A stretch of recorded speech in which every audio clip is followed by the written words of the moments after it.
The dust hadn't settled on her father's grave when Sally Patters locked the door and threw Abby's bedroll sailing past her head into the Texas dirt. Abby was her stepdaughter, 16 years old, a dead father, no kin, no claim, just a dog, a tired horse, and the unforgiving prairie stretching toward a horizon that promised nothing. Then Bluey, the dog, started digging at the cursed Anderson ranch, and something happened. Hello, compliments of the season. If you love heartwarming stories about life in times past, then you'd enjoy these stories. Comment where you're watching from, like and share these videos with loved ones as you enjoy them. Do not forget to subscribe to our channel too. My team and I have something free and beautiful for you once we hit the 1,000 subscriber mark. It will be shared in the community. You know, we go to great lengths to make these videos, and your support means a lot to us. Therefore, we plan to give back to you once we are able to, so be a part of what we are building. After the Civil War ended in 1865, newly freed African Americans faced both opportunity and violent backlash during the period called Reconstruction. Many freed families worked tirelessly to build new lives, opening businesses, buying land, and saving money through institutions like the Freedmen's Savings Bank, established in 1865. However, this era was also marked by extreme violence and theft. Groups of former Confederate soldiers and white supremacist organizations deliberately targeted black communities, stealing their savings, destroying their property, and using terror to prevent their economic progress. Between 1865 and 1877, countless freed families had their hard-earned money stolen in raids that were rarely prosecuted. The Freedmen's Savings Bank itself collapsed in 1874, wiping out the savings of over 61,000 depositors, most of whom lost everything with no compensation. This, combined with organized theft and violence, destroyed the economic foundation many freed families had worked years to build. Today's story takes place in 1875 Texas, during the final years of Reconstruction, when such injustices were tragically common. What makes Abby's story powerful is that she chose to right a historical wrong, returning stolen wealth to its rightful owner's descendants, something that rarely happened in real history. Her choice represents the justice that thousands of families deserved but never received. The sun was setting over Abilene, Texas, turning the sky the color of a fresh bruise when 16-year-old Abby Robertson found herself standing in the yard of the only home she had ever known, her father's worn saddle slung over one shoulder and Bluey's rope lead wrapped around her other hand. The blue heeler mix pressed against her leg, ears flat, sensing trouble the way cattle dogs always did. Behind her, the door slammed shut. Sally Patters stood in the window, her face hard as the drought-cracked earth, blocking out what little light remained. "You got no right to this place, girl," Sally had said, her voice cold as a January wind. "Your daddy's gone, and I ain't feeding another mouth, especially not some half-grown thing that eats like a field hand." Abby didn't answer. She had learned that arguing with Sally only made things worse. Sally had never liked her, not since the day 3 years ago when Abby's father married her, thinking a woman's presence might soften the rough edges of frontier life. But Sally wasn't soft. She was sharp, calculating, and now that cholera had taken him, she saw Abby as nothing more than a burden, a mouth to feed, a problem she didn't sign up for. Abby's clothes lay scattered in the dust. Her mother's old Bible landed face down in the dirt beside the water trough. Her spare boots hit the fence post and tumbled into the weeds. Sally didn't bother to look. She just pulled the curtains shut, and Abby heard the bolt slide home with a sound like a coffin closing.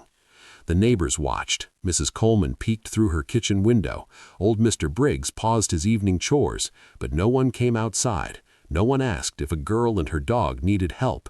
In a town like Abilene, people minded their business, especially when it came to family matters, even ugly ones.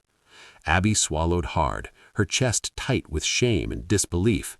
She wasn't crying yet. She was just numb, hollow, like something inside her had been scooped out and thrown away. Bluey let out a low whine, licking her dusty hand. The dog had been with her since she was 12, ever since her father brought him home from a cattle drive, saying every cowgirl needs a partner. Bluey had been through everything with her. Long nights watching over sick calves, cold mornings mending fence, whispered fears that her father's cough was getting worse. He was more than a dog. He was family, the only family she had left. "We'll be okay, boy," Abby whispered, even though she wasn't sure it was true. Her aging mare, Copper, stood tied to the post, ribs showing through her dappled coat. The horse had maybe one good ride left in her. Maybe. Abby gathered what she could carry, her hands shaking but steady enough. She lifted herself into the saddle, Bluey trotting close beside, as they turned away from the only home she had ever known and rode toward the edge of town. Every step felt heavier than the last. Abby didn't know where they were going, only that they couldn't stay here.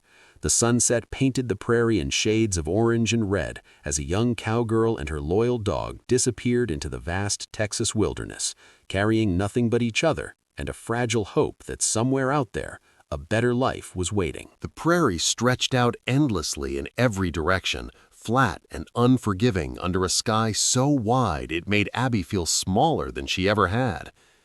The first night, she and Bluey slept under the stars, wrapped in her father's old bedroll while Copper grazed on whatever scrub grass she could find. The ground was hard and cold, but it was better than begging Sally for mercy that would never come. By the second day, Copper was limping badly, her left foreleg favoring every step. Abby knew horses well enough to recognize the signs. The mare was wearing down fast. Too many hard years, too little feed, and now this unexpected journey was pushing her past her limits. "Easy, girl," Abby murmured, stroking Copper's neck. "We just need to make it a little further." The landscape began to change as they moved closer to the Brazos River country. The land rolled gently here, dotted with mesquite trees and rocky outcrops. Abby had heard stories in town about this area, whispered conversations between adults who thought she wasn't listening. They talked about the Anderson Ranch, a place that had been abandoned for nearly 8 years. Cursed, some said, haunted by the ghosts of men who did terrible things during the war. Nobody wanted it, nobody went near it. But to a girl with nowhere else to go, a cursed ranch sounded better than sleeping on the open prairie. By the third day, Abby spotted it in the distance, a dark cluster of buildings tucked into a shallow valley, protected on 3 sides by limestone ridges. As they got closer, the details came into focus. The main house sagged in the middle, its porch roof collapsed on one end. The barn was mostly rubble now, just a few standing beams and a pile of rotted wood. Fences lay broken and overgrown with prairie grass and thorny mesquite. It looked like the earth itself was trying to swallow the place whole, to forget it had ever existed. But the structure was still there, barely standing, but standing. Abby felt a strange flutter in her chest, not quite hope, but something close to it. "This could work," she said to Bluey, who sniffed the air cautiously, his tail low but not tucked. They approached slowly, Copper stumbling twice before they reached the yard. Abby dismounted and led the mare to what remained of a stock tank. Miraculously, it still held a little rainwater. Copper drank deeply, her sides heaving. Inside the main house, the air was thick with dust and the smell of old wood, but the roof over the back room was intact enough to keep out the weather. Abby swept aside debris and spread her bedroll on the floor. Bluey explored every corner, sniffing and marking his territory, his tail lifting slightly as if approving their new shelter. "It's not much," Abby said, trying to convince herself as much as the dog, "but it's ours for now." Outside, thunder rumbled in the distance. Copper lay down in the yard, too exhausted to stand. Abby's heart broke a little seeing her, but there was nothing to be done tonight. She curled up on her bedroll, Bluey pressed against her side, and for the first time since Sally threw her out, Abby felt something other than fear. She felt like maybe, just maybe, they could survive this. Morning light slipped through the broken windows, thin and pale, but warm enough to wake Abby from a restless sleep. For a moment she forgot where she was. Then she saw the cracked ceiling, the dust dancing in the sunbeams, and Bluey's empty spot on the bedroll. Reality came back fast, but it didn't feel as terrifying as the night before. At least they had shelter. She sat up, rubbing her eyes, and listened. Bluey was barking outside, not his warning bark, but something urgent, excited, almost frantic. Abby grabbed her boots and rushed out into the yard. What she saw made her stop cold. Bluey was digging near the old barn foundation, his front paws working furiously, throwing dirt and rocks behind him in wild sprays.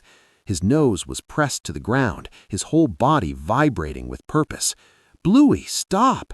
Abby called out. "You're going to hurt yourself on a rusty nail or something." But the dog ignored her completely. He just kept digging, deeper, faster, like he'd caught the scent of something he couldn't let go. Abby walked over, intending to pull him away, but as she got closer, she noticed something strange. The ground where he was digging sounded different, hollow. She knelt down and brushed away some of the loose dirt Bluey had exposed, what looked like old, weathered boards beneath the soil. Her heart started to beat faster, not quite with fear, but with something she couldn't quite name. Curiosity, maybe, or the feeling that something important was about to happen. She cleared more dirt away, revealing a wooden frame. The boards were rotted in places, but still solid enough to hold shape. It looked like a covering for something underneath. Using a rock, Abby pried at the edges. The wood groaned and cracked, but finally gave way. Beneath it, stone steps led down into darkness. A root cellar, she realized. People built them to store food, to keep things cool in the brutal Texas summers. But why would someone board it up so carefully? Bluey barked once, sharp and proud, as if to say, "I found it, I did this." Abby's hands trembled as she peered into the darkness. The air that drifted up smelled dry and strangely clean, not like the damp rot she expected. She remembered seeing an old oil lamp in the house. She fetched it, along with matches her father had left in his saddlebag. The lamp sputtered to life, casting weak yellow light as she descended the steps carefully, testing each one before putting her full weight down. Bluey followed close, his body pressed against her leg. At the bottom, Abby raised the lamp and her breath caught in her throat. The cellar was small but intact, and along the far wall sat 3 wooden crates stacked neatly.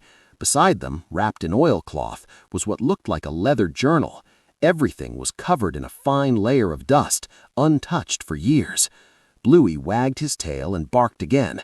Abby's heart pounded so hard she could hear it in her ears.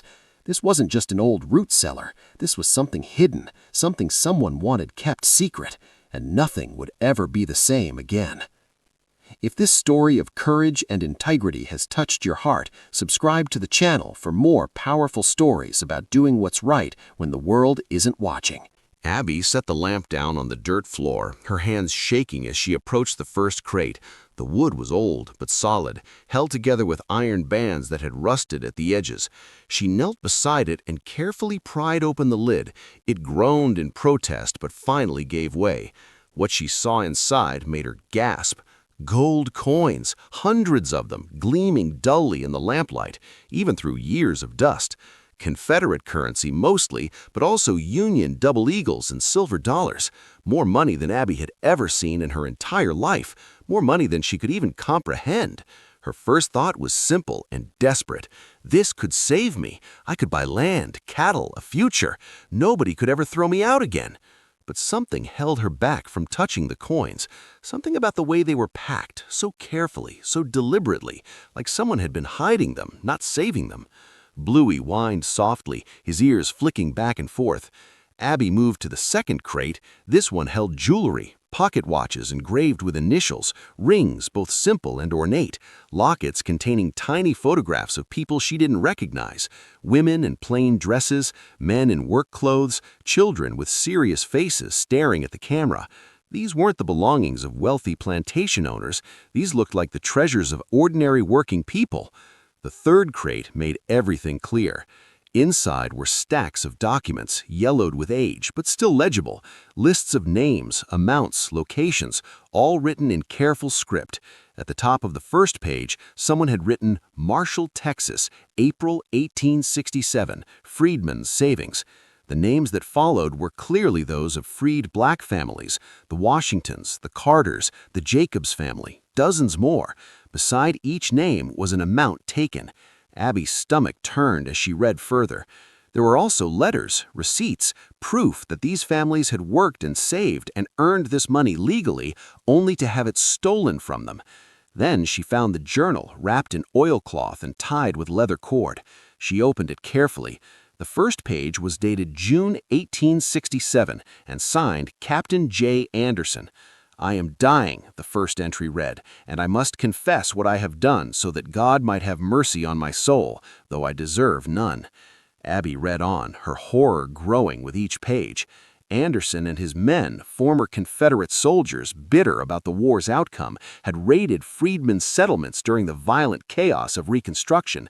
They'd terrorized families, beaten men, stolen everything these people had managed to save. Anderson had justified it at first, told himself these people had no right to property, no right to prosperity. But as years passed and fever took hold of him, guilt consumed him. He'd hidden the evidence in this cellar, meaning to return it, but he died before he could confess where it was. His family abandoned the ranch soon after, unable to live with what he'd done, unable to face the ghosts of his crimes. Abby sat back against the cold stone wall, her mind reeling. She was holding a fortune stolen from people who had already lost everything, people who'd fought for freedom, only to have it ripped away again. Her father's voice echoed in her memory, clear as if he were standing right beside her. "A Robertson's word is worth more than gold, Abby girl. Lose your honor, you lose everything that matters." Bluey rested his head on her knee, his dark eyes watching her trustingly, waiting for her to decide what kind of person she was going to be. Abby didn't leave the cellar for hours. She sat there in the flickering lamplight, reading Anderson's journal over and over, trying to understand how a man could do such terrible things and then just hide the evidence as if that made it better. The names haunted her. Sarah Washington, who'd saved for 3 years to buy her children's shoes. Thomas Carter, who'd worked double shifts at a lumber mill to save enough to buy his own tools. The Jacobs family who'd pooled their money to purchase a small plot of land. These weren't just names on a page. These were real people who'd suffered, and she was holding what remained of their dreams. That first night, back in the main house, Abby couldn't sleep. Every time she closed her eyes, she saw 2 different futures. In one, she took the gold, sold it quietly to someone who wouldn't ask questions, bought herself a small ranch far from Abilene, built a life where she'd never be cold or hungry or thrown out again. She could have cattle, horses, maybe even hire hands to help work the land. She'd be independent, secure, free.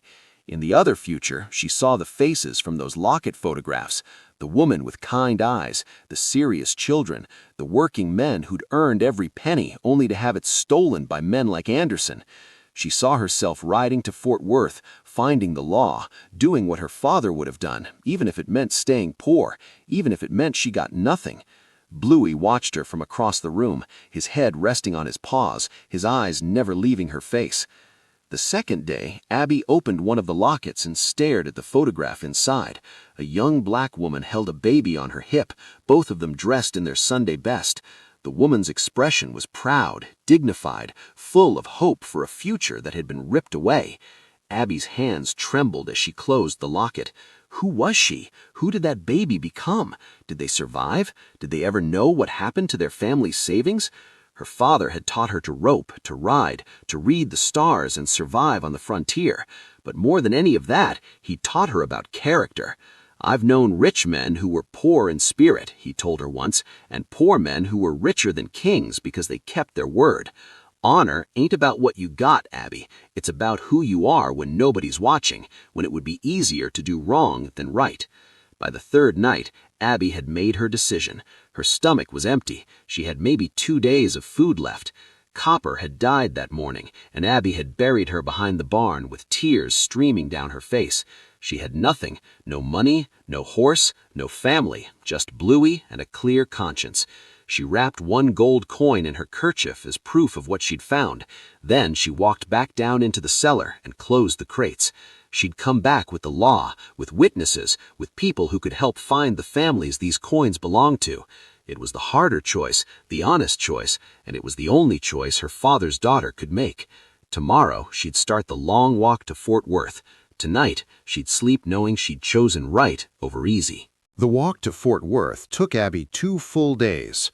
Her boots wore blisters on her heels, and the Texas sun beat down merciless and unforgiving.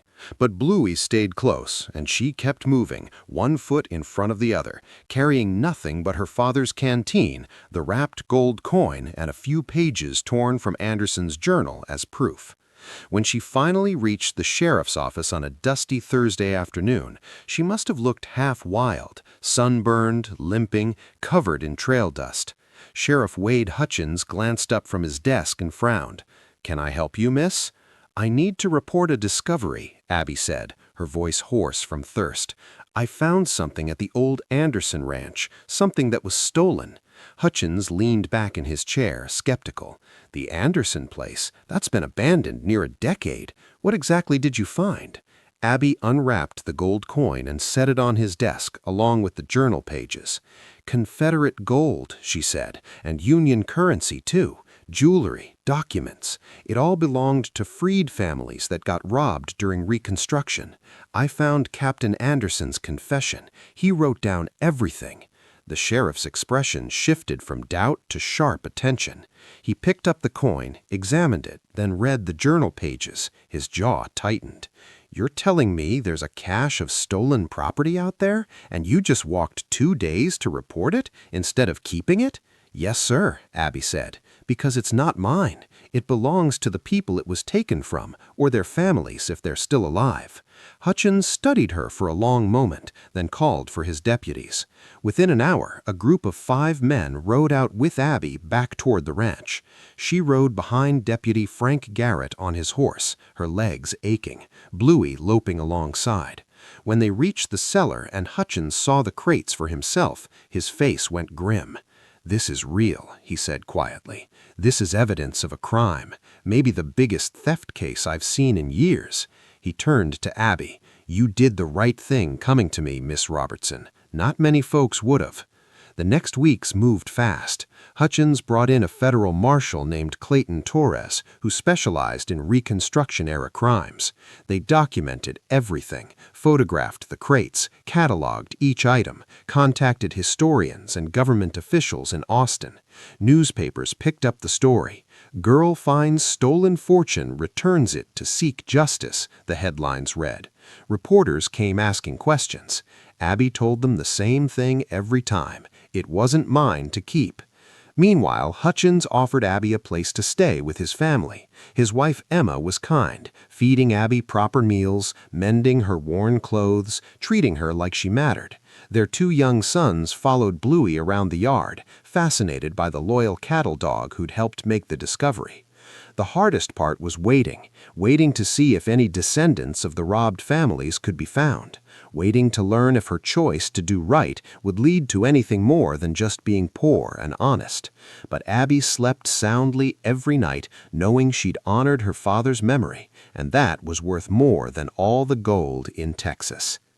If Abby's courage to choose integrity over wealth has inspired you, don't forget to subscribe for more true stories of people who did what's right when no one was watching. 2 months passed while investigators worked to track down descendants of the families listed in Anderson's documents. Abby settled into a routine at the Hutchins home, helping Emma with cooking and mending, playing with the boys, teaching them how to whistle for Bluey.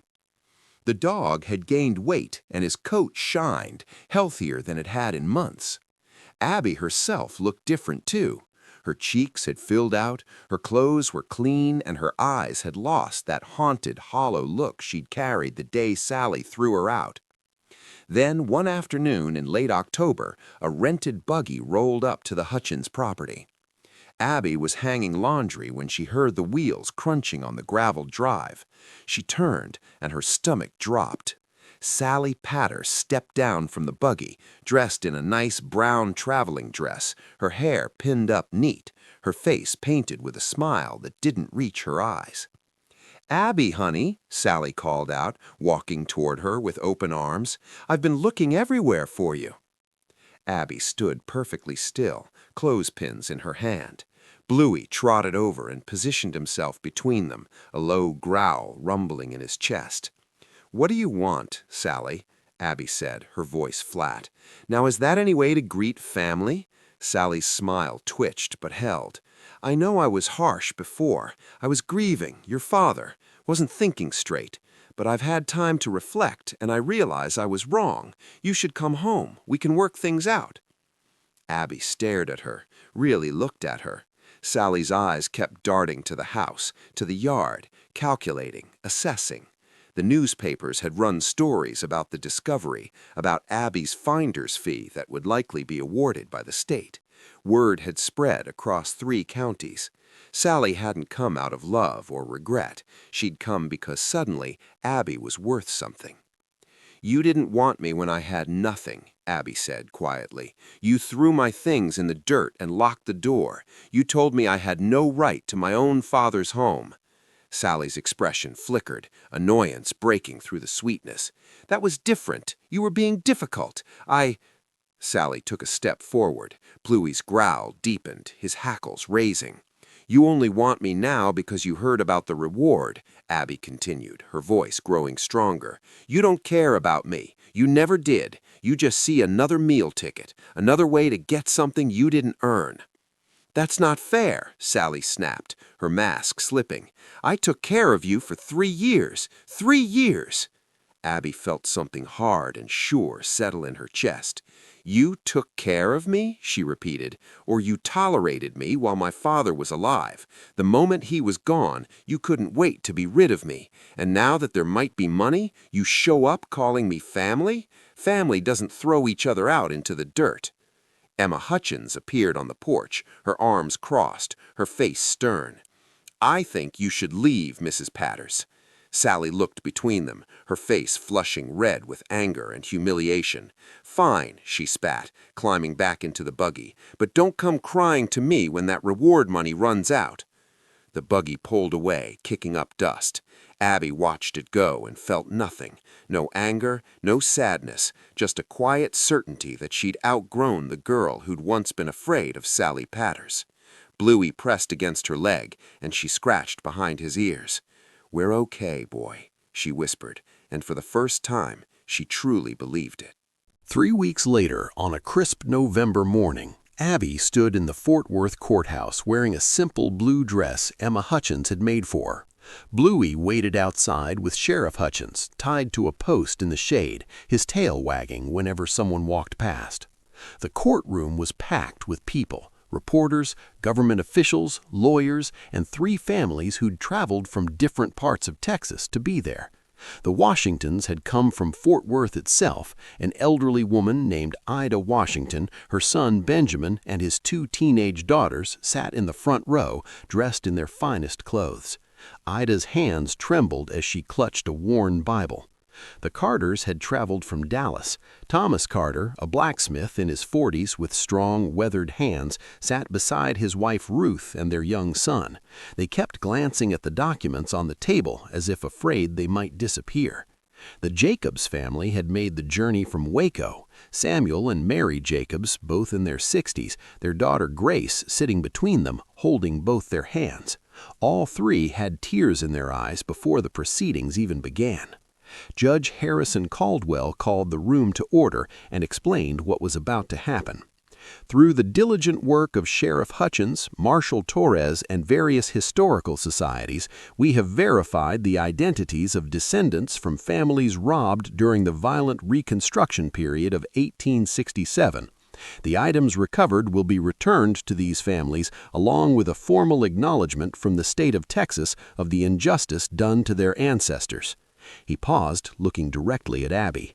None of this would have been possible without the extraordinary integrity of Miss Abby Robertson, who discovered this cash and immediately reported it, rather than keep it for herself. The room erupted in applause.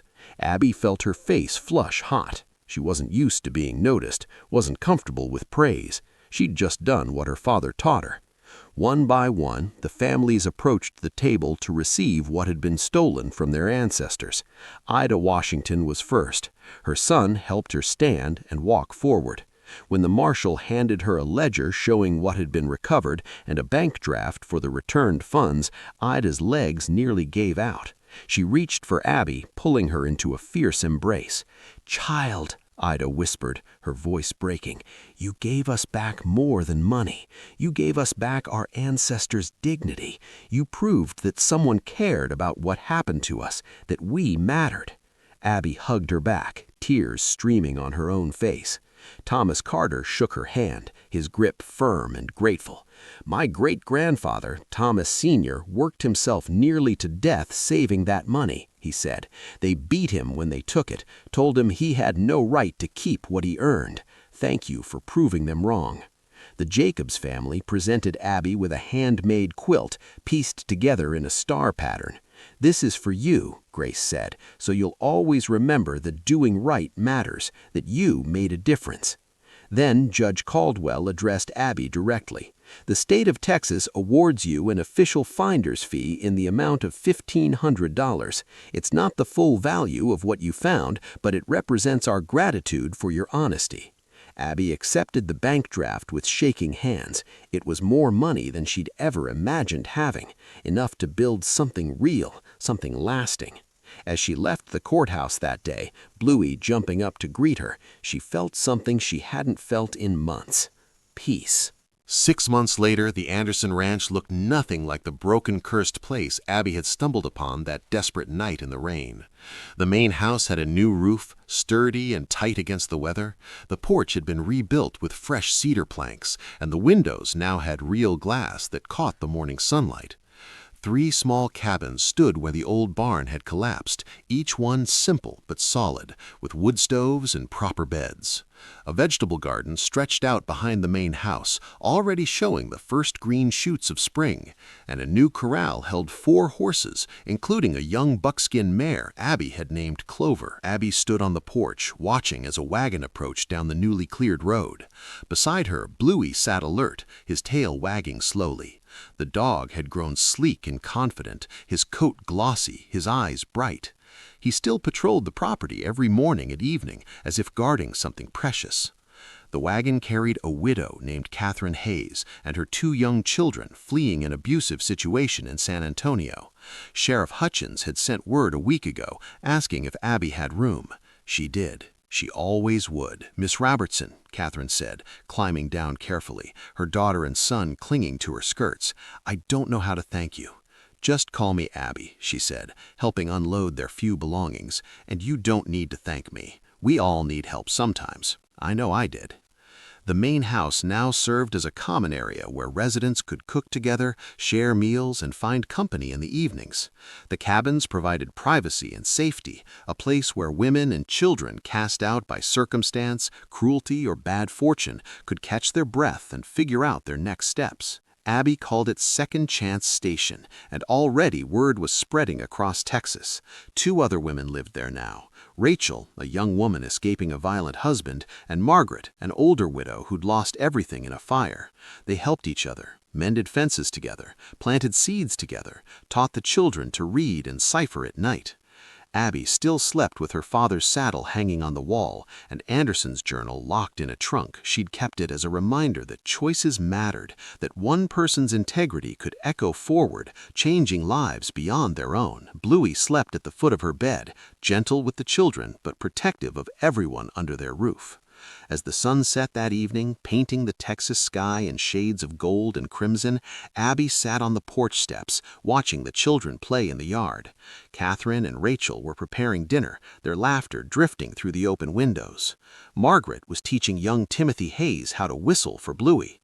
This was what the money had bought, not just land or buildings, but purpose, community, a place where the most vulnerable could find shelter, where no one would ever be thrown out into the cold alone. Bluey trotted over and rested his head on Abby's knee.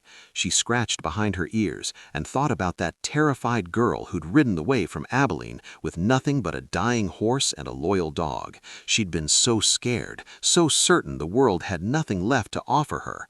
But she'd been wrong. Doing the right thing hadn't made life easier, but it had shown her who she really was. And in the end, that was worth more than all the Confederate gold in Texas. So here's a question for you. If you were in Abby's place, desperate, alone, and suddenly facing a choice between survival and integrity, what would you choose?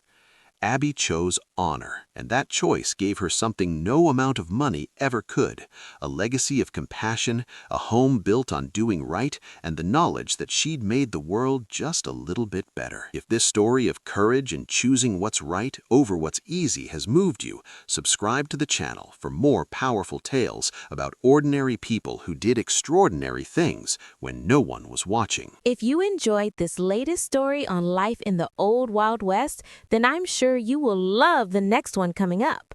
Like, share, and subscribe to our channel so you can get updates on time.